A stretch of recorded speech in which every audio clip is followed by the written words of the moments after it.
Hello दोस्तों, smart education GDR में आपका स्वागत है। 10th क्लास के बच्चों के लिए ये सबसे बेहतरीन वीडियो है।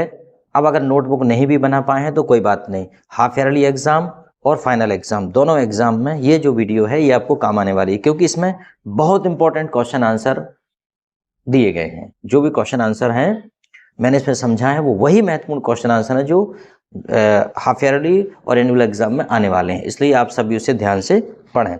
जैसे कि मैंने सबसे पहले ये लेसन समझा दिया है, इसको आप देख लीजिए। फर्स्ट फ्लाइट का lesson a letter to God ये समझा दिया है। अब इसके बाद वाली जो पोएम है इसको हम समझ रहे हैं और इसको क्वेश्चन आंसर कर रहे हैं वो जो परीक्षा में आते हैं महत्वपूर्ण क्वेश्चन आंसर। हाँ बोलिए, महत्वपूर्ण क्वेश्चन आंसर। ये देखो, डस्ट ऑफ स्नो, ठीक है। डस्ट ऑफ स्नो मतलब होता है बर्फ की धूल।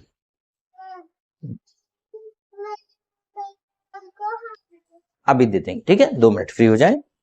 What is dust of snow? What does the poet say has changed his mood? How has the poet mood changed?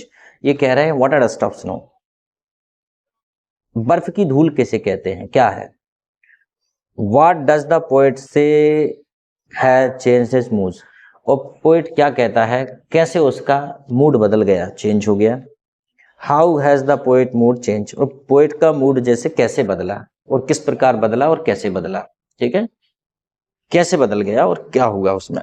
तो देखो, a dust of snow means the particles of snow, बर्फ के छोटे छोटे टुकड़े, fine particles of snow. The dust of snow has changed his mood from sad to happy, ठीक है, sad to happy मतलब उसका जो मूड है कभी का वो सैड टू हैप्पी हो गया। वो दुखी था, दुखी से पेंसिव मूड में था, उससे वो खुश हो गया, ठीक है। बड़ा सिंपल है। Dust of snow means fine particles of snow. Dust of snow का मतलब है the fine particles of snow, छोटे छोटे particles. The dust of snow has changed his mood from sad to happy, बड़ा सिंपल है। Dust of snow change the mood from sad to happy, इतना भी लिख सकते हो। अगला है दूसरा, what is hemlock tree. Hemlock tree क्या है? What doesn't poet write about a more beautiful tree such as a malp or an oak or pine? भाई ये कह रहे हैं कि हेमलॉक ट्री मतलब जो होता है धतूरे का पेड़ क्या है, और कभी ने कुछ ज्यादा सुंदर पेड़ों के बारे में इसके बारे में क्यों नहीं वर्णन किया, जैसे कि माल्प होता है, ओक होता है या पाइन होता है। भाई इस प्रकार के पौधों का भी तो उल्लेख कर सकता था, धतूरे का पौधे का क्या उल्लेख करना। देखो इसका कारण है, hemlock tree is a poisonous tree. Hemlock tree है वो जहरीला पौधा होता है। व्हाइट फ्लावर जिसमें सफेद फूल होते हैं, व्हाइट फ्लावर के साथ वो पॉइजनस होता है धतूरे का जो पेड़ है। The poet does so to show his bad mood. The poet does so to show his bad mood, कभी अपने बुरे मूड को दिखाना चाह रहा है, प्रदर्शित कर रहा है, इसलिए उसने इसका चयन किया है।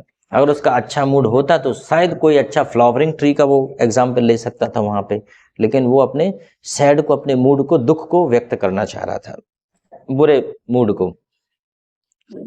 क्वेश्चन नंबर 3 है, what do the crow and hemlock represent, Joy और सोरो। What does the dust of snow that the crow shakes of a hemlock tree stand for.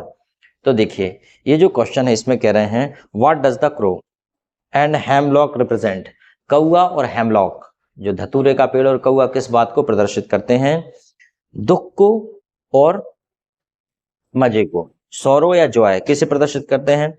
What does the dust of snow that the crow shakes of. What does the dust of snow, dust of snow क्या है, धूल क्या है। बहुत सारे question है एक ही प्रश्न में कि डस्ट ऑफ स्नो क्या है। That the crow shakes of, और जो कौआ गिरा देता है। हेमलॉक ट्री स्टैंड फॉर, और हेमलॉक ट्री किस बात का प्रतीक है, स्टैंड फॉर किसे रिप्रेजेंट करता है। तो देखो, the crow and hemlock represent सोरो, कौआ और हेमलॉक ट्री किसे रिप्रेजेंट करते हैं, दुख को रिप्रेजेंट करते हैं, प्रदर्शित करते हैं।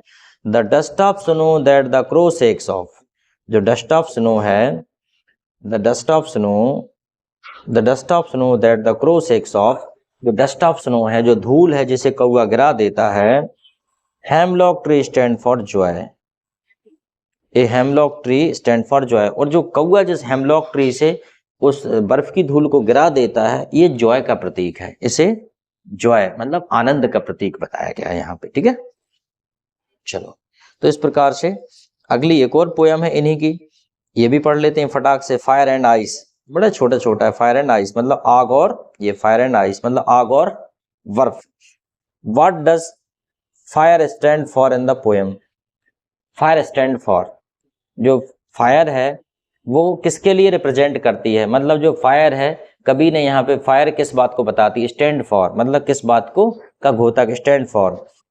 Fire stand for desire in the poem, जो आग है वो कविताओं में इच्छाओं का प्रतीक है। Stand for Dzire, fire stand for Dzire, इच्छाएं मतलब असीमित इच्छाएं भी एक प्रकार की आग ही है, ये कह रहे हैं। What does ice stand for in the poem, बर्फ किस बात का प्रतीक है? What does ice stand for in the poem, तो क्या हो जाएगा? Ice stand for hated in the poem. I stand for hated, जो आइस है स्टैंड फॉर हेटर मतलब घृणा का प्रतीक है। I stand for hater in the poem. Question number 3 है, will the world came to end, what does the poet say? Will the world came to end, come to end in an end, क्या दुनिया खत्म हो जाएगी, समाप्त हो जाएगी? What does the poet से, और कवि इस संबंध में क्या कहता है? प्रश्न है, क्या दुनिया समाप्त हो जाएगी और कवि इस संबंध में क्या कहता है?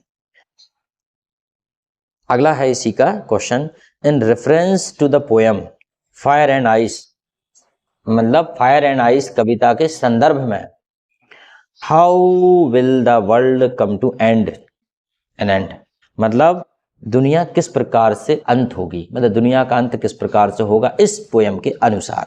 तो देखो, the poet say that the world में come to an end either by fire और बाय द आइस।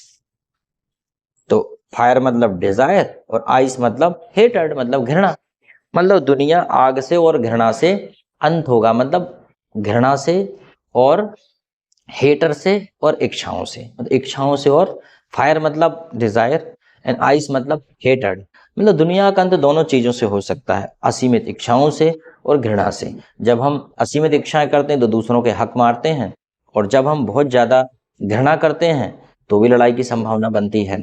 तो ये बात है। Right the central idea of the poem fire and ice, ये बड़ा इंपॉर्टेंट क्वेश्चन है, कभी कभी इस प्रकार के क्वेश्चन पूछ लिए जाते हैं। Central idea of the poem, कविता का केंद्रीय भाव क्या है? तो the poet think about the end of the world, जो पोएट है वो दुनिया के अंत के बारे में सोचता है। सम से the world will and in fire, कुछ लोग कहते हैं दुनिया आग से नष्ट होगी। सम अदर से the world will and in ice, कुछ दूसरे कहते हैं दुनिया बर्फ से नष्ट होगी।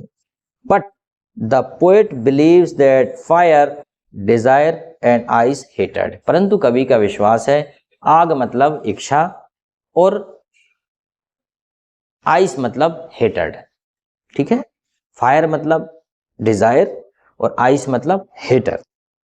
Both are capable of destroying the world, और दोनों ही दुनिया को नष्ट करने के लिए पर्याप्त है, मतलब दोनों ही दुनिया को नष्ट कर सकते हैं।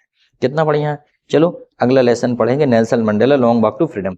सभी से मेरा सभी को सुझाव है, मेरी सलाह है कि भाई अच्छे से ये वीडियो देख लो सभी, और फटाफट अगर आगे का वीडियो चाहिए तो कंपलसरी कमेंट्स भी करो कि हमें आगे देखना है, तो कि मैं आगे का वीडियो बनाऊं, नहीं तो मैं आगे का वीडियो नहीं बनाऊंगा, ठीक है। ओके।